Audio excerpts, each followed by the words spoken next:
வணக்கம். Sheet metal உடைய shipping அல்லது ஷியரிங் பற்றிய இந்த அமர்வுக்கு வரவேற்கிறோம். அமர்வை தொடங்கலாம். இந்த அமர்வின் நோக்கங்கள் என்னவென்று பார்ப்போம். இந்த அமர்வின் முடிவில் நீங்கள் செய்யக்கூடியவை: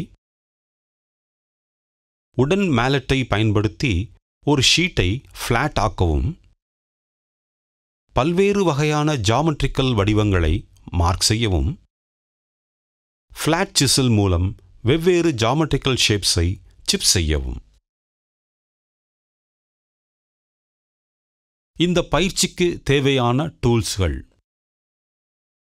steel rule, divider, different grades and sizes of files, surface table, dot punch and center punch, ball peen hammer, anvil, scriber, snipper, tin man's anvil, wooden mallet, flat chisel. ஒரு ஸ்னிப்பை பயன்படுத்தி ஷீட் மெட்டலை 160 mm into 160 mm பரிமாணத்திற்கு வெட்டவும். உடன் மேலட்டை பயன்படுத்தி tin man's ஆன்விலில் ஷீட் மெட்டலை ஃப்ளாட் ஆக்கவும். ஷீட் மெட்டல் மீது ஸ்கொயரை மார்க்கிங் செய்வது பற்றி முதலில் கற்றுக்கொள்வோம். ஸ்டீல் ரூல் மற்றும் ஸ்கிரைபரை பயன்படுத்தி ஷீட் மெட்டலில் 150 mm ஸ்கொயரை மார்க் செய்யவும்.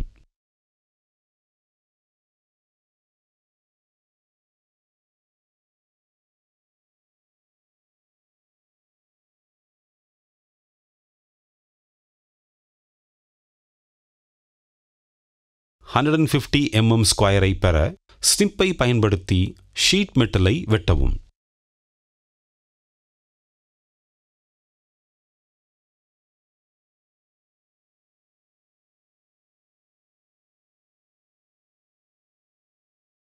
ஃபைலை பயன்படுத்தி ஷீட் மெட்டலின் பக்கங்களை டீபர் செய்யவும்.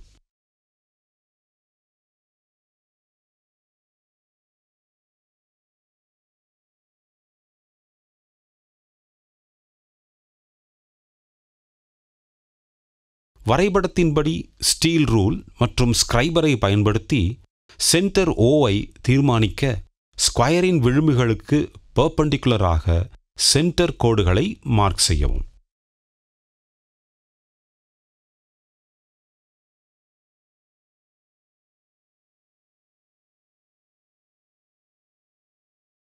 ஒரு பிரிக் பஞ்ச் மற்றும் ஒரு பால் பீன் ஹேமரை பயன்படுத்தி ஆர்க் சென்டர் ஓவை விட்னஸ் மார்க் செய்யவும்.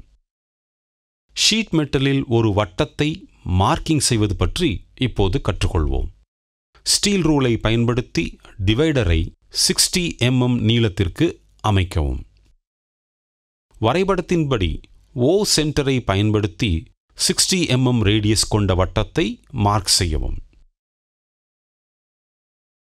ஷீட் மெட்டலில் ஹெக்ஸகனை மார்க்கிங் செய்வது பற்றி இப்போது கற்றுக்கொள்வோம். அறியப்பட்ட பக்கம் ஏ உடைய ஹெக்ஸகனின் சர்க்கம் சர்க்கிளின் ரேடியஸ் ஹெக்ஸகனின் பக்கத்திற்கு சமமாக இருக்கும், அதாவது ஏ. 50 mm பக்கமுடைய ஹெக்ஸகனை மார்க் செய்ய முதலில் 50 mm ரேடியஸ் உடைய வட்டத்தை டிவைடர் மற்றும் ஸ்டீல் ரூலை பயன்படுத்தி மார்க் செய்யவும். ஸ்டீல் ரூலை பயன்படுத்தி டிவைடரை 50 mm நீளத்திற்கு அமைக்கவும். Q, R, T மற்றும் U பாயிண்ட்ஸில் P மற்றும் S பாயிண்ட்ஸிலிருந்து வட்டத்தை வெட்டவும்.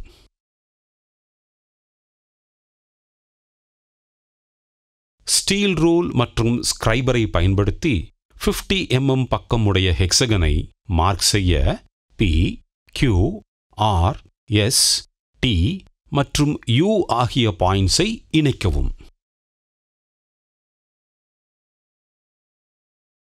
ஷீட் மெட்டலில் பென்டகனை மார்க்கிங் செய்வது பற்றி இப்போது கற்றுக்கொள்வோம்.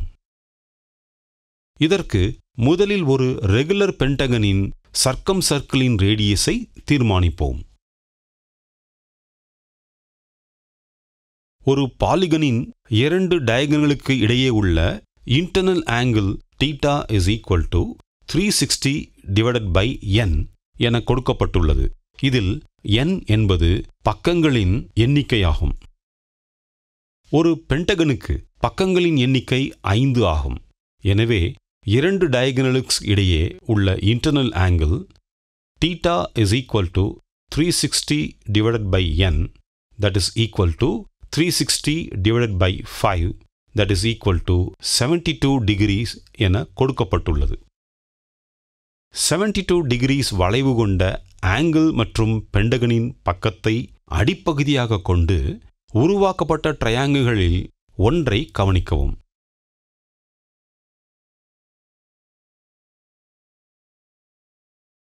படத்தில் காட்டப்பட்டுள்ளபடி அபெக்ஸிலிருந்து அடிப்பகுதி வரை வரையப்பட்ட ஒரு கோடு ட்ரையாங்கிளை 2 ரைட் ஆங்கிள் ட்ரையாங்கிள்ஸ் ஆக பிரிக்கிறது.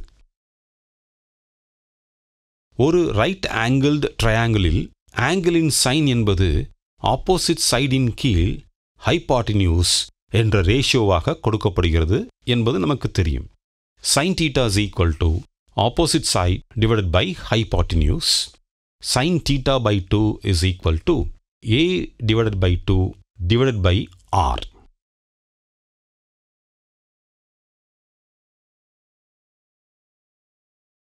எனவே 40 mm பக்கமுடைய பென்டகனின் சர்க்கம் சர்க்கிளின் radius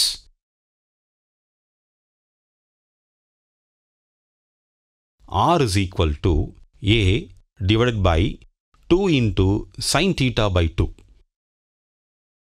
r is equal to 40 divided by 2 into sin 72 by 2. r is equal to 34.026 mm, approximately equal to 34 mm என கொடுக்கப்பட்டுள்ளது. ஸ்டீல் ரூலை பயன்படுத்தி டிவைடரை 34 mm நீளத்திற்கு அமைக்கவும். ஓவை சென்டராக கொண்டு டிவைடரை பயன்படுத்தி 34 mm ரேடியஸ் கொண்ட வட்டத்தை மார்க் செய்யவும். ஸ்டீல் ரூலை பயன்படுத்தி டிவைடரை 40 mm நீளத்திற்கு அமைக்கவும். x, y, z, t மற்றும் v இன் பென்டகனை பெற t பாயிண்டிலிருந்து z, y, x மற்றும் v இல் வட்டத்தை வெட்டவும்.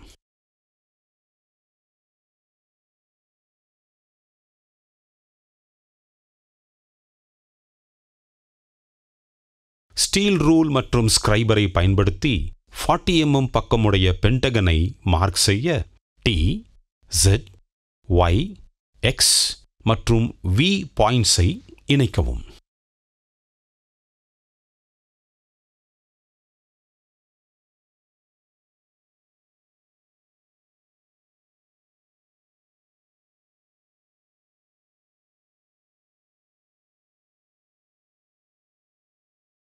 ஷீட் மெட்டலில் ட்ரையாங்கிளை மார்க்கிங் செய்வது பற்றி இப்போது கற்றுக்கொள்வோம்.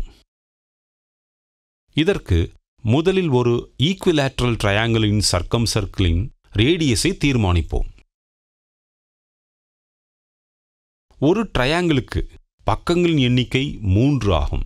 எனவே 2 டயகனல்ஸுக்கு இடையே உள்ள internal angle theta is equal to 360 divided by n, which is equal to 360 divided by 3, which is equal to 120 degrees என கொடுக்கப்பட்டுள்ளது. 120 degrees வளைவு உடைய ஆங்கிள் மற்றும் ட்ரையாங்கிளின் பக்கத்தை அடிப்பகுதியாக கொண்டு அமைக்கப்பட்ட ட்ரையாங்கிள்களில் ஒன்றை கவனிக்கவும்.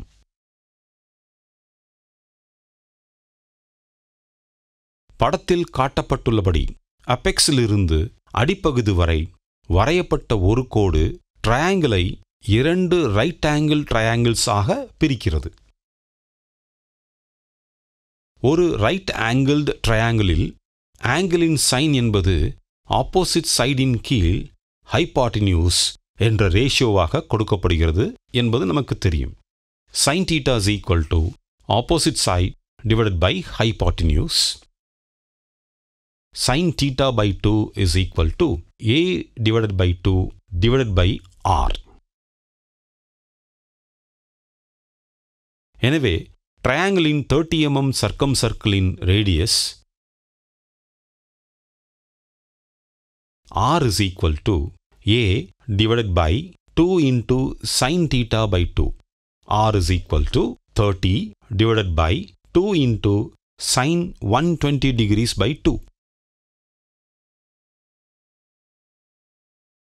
r is equal to 17.321 mm, approximately equal to 17.3 mm என கொடுக்கப்படுகிறது. ஸ்டீல் ரூலை பயன்படுத்தி டிவைடரை 17.5 mm நீளத்திற்கு அமைக்கவும்.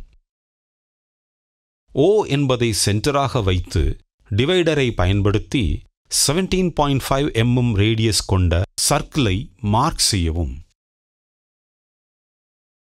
ஸ்டீல் ரூலை பயன்படுத்தி டிவைடரை 30 mm நீளத்திற்கு அமைக்கவும். 30 mm பக்கமுடைய ஈக்விலேட்ரல் ட்ரையாங்கிளை பெற பாயிண்ட்ஸ் L, M மற்றும் N இல் சர்க்கிளை வெட்டவும். ஸ்டீல் ரூல் மற்றும் ஸ்கிரைபரை பயன்படுத்தி 30 mm பக்கமுடைய ஈக்விலேட்ரல் ட்ரையாங்கிளை மார்க் செய்ய L, M மற்றும் N ஆகிய பாயிண்ட்ஸை இணைக்கவும். ஷீட் மெட்டலை சிப்பிங் அல்லது ஷியரிங் செய்வது பற்றி இப்போது கற்றுக்கொள்வோம். ஷீட் மெட்டலை ஒரு மெட்டல் பிளேட்டில் வைத்து அதை கிளாம்ப் கொண்டு இறுக்கவும். பென்டகன் ஷேப்ட் ஷீட்டிலிருந்து ஃபிளாட் சிசல் மற்றும் பால்பீன் ஹேமரை பயன்படுத்தி 30 mm பக்கமுடைய ட்ரையாங்கிளை வெட்டவும். ஃபிளாட் சிசல் மற்றும் பால்பீன் ஹேமரை பயன்படுத்தி ஹெக்ஸகன் ஷேப்ட் ஷீட்டிலிருந்து 40 mm பக்கமுடைய பென்டகனை வெட்டவும். ஃபிளாட் சிசல் மற்றும் பால்பீன் ஹேமரை பயன்படுத்தி சர்க்கிள் ஷேப்ட் ஷீட்டிலிருந்து 50 mm பக்கமுடைய ஹெக்ஸகனை வெட்டவும். சிறிய ஃபிளாட் சிசல் மற்றும் பால்பீன் ஹேமரை பயன்படுத்தி 120 mm டயாமீட்டர் கொண்ட வட்டத்தை வெட்டவும். ஸ்டீல் ரூலை பயன்படுத்தி எல்லா ஜாமெட்ரிக் ப்ரொஃபைல்களின் பரிமாணங்களையும் சரிபார்க்கவும்.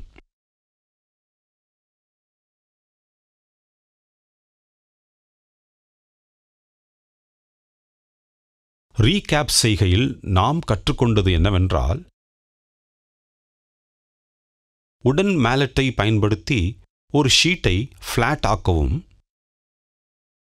பல்வேறு வகையான ஜாமெட்ரிக்கல் வடிவங்களை மார்க் செய்யவும், ஃபிளாட் சிசல் மூலம் வெவ்வேறு ஜாமெட்ரிக்கல் ஷேப்ஸை சிப் செய்யவும். எனவே ஷீட் மெட்டலுடைய சிப்பிங் அல்லது ஷியரிங் பற்றிய அனைத்தும் இதுவேயாகும். நீங்கள் அனைத்து கருத்துக்களையும் பயிற்சிகளையும் புரிந்து கொண்டீர்கள் என்று நம்புகிறேன். அடுத்த அமர்வில் சந்திப்போம்.